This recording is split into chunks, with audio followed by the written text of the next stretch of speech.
कल खूनी संघर्ष हुआ था और इसी मुद्दे को लेकर शिवसेना सांसद प्रियंका चतुर्वेदी ने एक ट्वीट किया है। उन्होंने अपने ट्वीट में लिखा है, कल मथुरा उत्तर प्रदेश में हुई घटना के बारे में सुनकर बहुत दुख हुआ है। दो निर्दोष निहत्थे चतुर्वेदी भाइयों की दिन दहाड़े गोली मारकर हत्या कर दी गई और 3 लोग अभी घायल हैं। इस तरीके से कानून व्यवस्था का चरमरा जाना बेहद ही शर्मनाक है। मैं उम्मीद करती हूं यूपी गवर्नमेंट और यूपी पुलिस इस मसले पर कार्रवाई करेगी और परिवारों को जल्द न्याय दिलवाएंगे।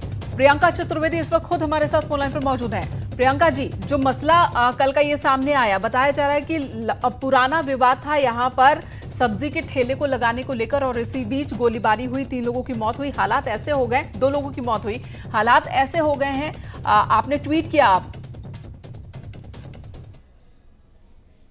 2 दिन पहले हुआ, किसी और के बीच में हुआ और यहाँ पर 2 चतुर्वेदी जो निहत्थे अपने काम पर जा रहे थे उन पर गोली बरसा दी गई। बीचों बीच एक ऐसा छत्ता बाजार ऐसी जगह है जहाँ पर लोगों का आवागमन रहता है, तो कहीं ना कहीं दर्शाता है कि कानून का भय बिल्कुल कुछ लोगों के ऊपर से हट चुका है और अगर सख्त कार्रवाई नहीं की गई तो ये आने वाले समय में बहुत ही दुर्भाग्यपूर्ण रहेगा। मैं साथ में आपको एक और चीज बताती हूँ। उत्तर प्रदेश में 3 महीने के अंदर अंदर 100 से ज्यादा घटना ब्राह्मण भाइयों पे हो चुकी हैं, उनकी हत्या हो चुकी है, ना किसी तरीके की कार्रवाई हो रही है, ना कोई सख्ती बरती जा रही है। तो मैं उम्मीद करती हूँ कि ये जो हत्या हुई है दिन दहाड़े बीचों बीच, बाजार के बीचों बीच, उस पर सख्त कार्रवाई होगी और जो निर्दोषी मारे गए हैं उनकी परिवारजनों को न्याय मिलेगा।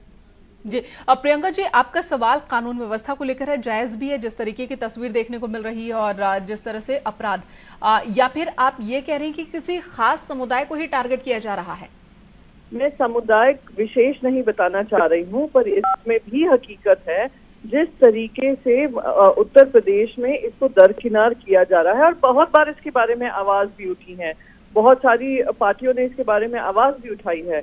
तो मैं फिर से ध्यान मुख्यमंत्री साहब का केंद्रित करना चाहती हूँ इस बात पे कि अगर वो आंकड़े देखेंगे तो कहीं ना कहीं ऐसा ना हो कि किसी जाति विशेष के साथ ये हो रहा हो, इस पे भी ध्यान देना और कार्रवाई होना जरूरी है। जी, और कुछ उत्तर प्रदेश सरकार को आप कहना चाहेंगी?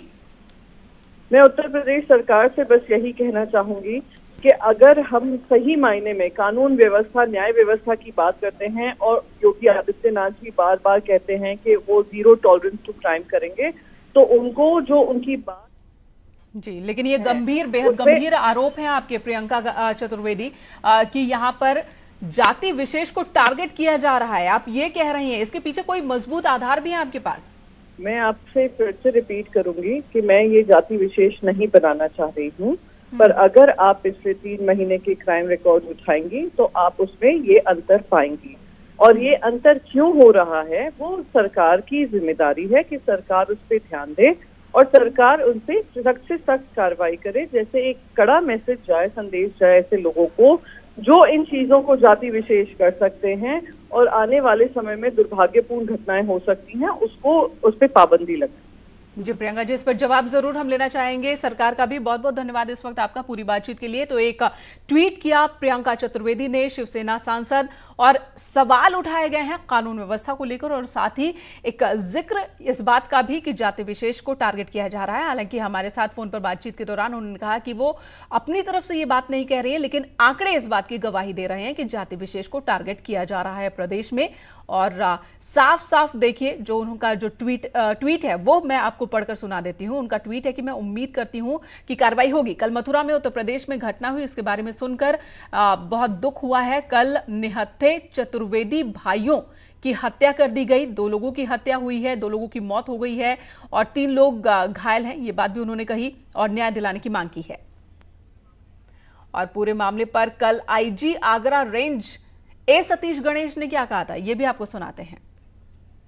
बसंतलाल चतुर्वेदी जी हैं जिनको गोली लगी है, हॉस्पिटल जाते समय उनको मृत घोषित कर दिया गया। इसके अतिरिक्त 3 लोग और भी घायल हैं जिनको अन्य अस्पतालों में भेजा गया है, उनके बारे में भी जानकारी की जा रही है।